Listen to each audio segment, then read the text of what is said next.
Samajwadi party के मुखिया श्री अखिलेश यादव जी पराजय की सुनिश्चित संभावना को देख करके घबरा भी गए हैं, बौखला भी गए हैं। उनके आरोप जो भी हैं वह तथ्यहीन हैं, निराधार हैं और अफवाह फैलाने वाले हैं।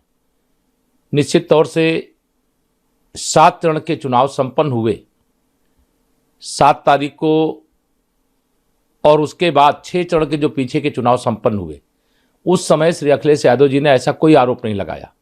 7 चरण के चुनाव के बाद जो अलग अलग चैनलों एजेंसियों के माध्यम से एग्जिट पोल आए, जिसमें भाजपा एक बार फिर से बड़े बहुमत के साथ सत्ता में वापसी कर रही है, उसके बाद उनके गुंडे, उनके अपराधी, उनके तथाकथित गठबंधन कहूँ हठबंधन करने वाले जो उनके साथी सहयोगी हैं, वो सब बौखलाए हुए और उनके आरोप निश्चित तौर से माहौल को खराब करने की कोशिश है। श्री अखिलेश यादव जी, मैं आपसे कहना चाहता हूँ, धैर्य रखो।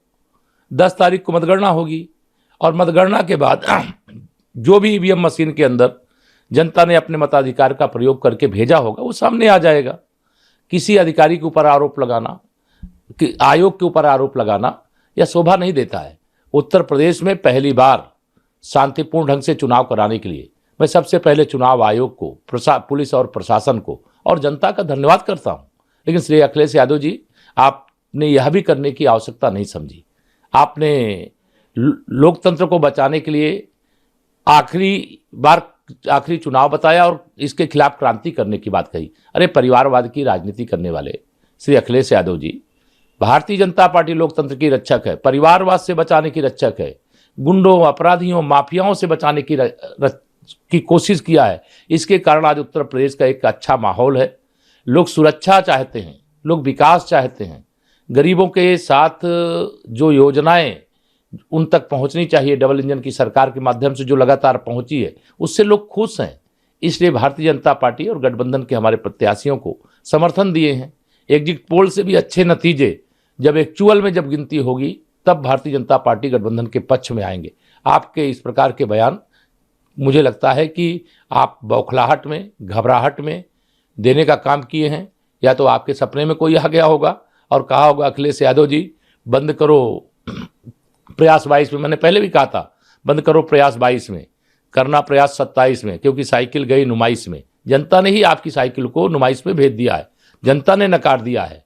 जातिवाद की राजनीति करने वाले, भ्रष्टाचार की राजनीति करने वाले, गुंडों के बल पर राजनीति करने वाले, दंगाइयों के बल पर राजनीति करने वाले, मुस्लिम तुष्टीकरण की राजनीति करने वाले जब चुनाव हार की स्थिति में पहुंच जाते तो इस प्रकार के बयान देते। मैंने कहा, चुनाव में हार की संभावना स्पष्ट तौर से देख करके इस प्रकार की बयानबाजी उनकी हताशा का परिचायक है।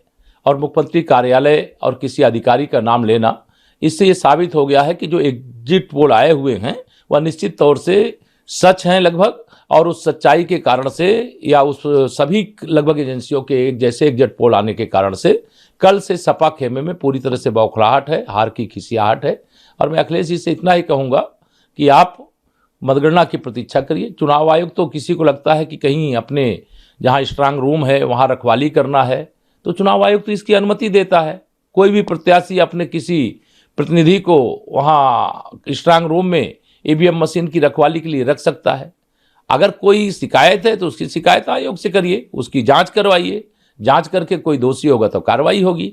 लेकिन चाहे मुख्यमंत्री कार्यालय हो, किसी जिले के अधिकारियों के संबंध में हो, आपका बयान यह निश्चित तौर से गैर जिम्मेदाराना लगता है और माहौल को खराब करने की कोशिश लगती है।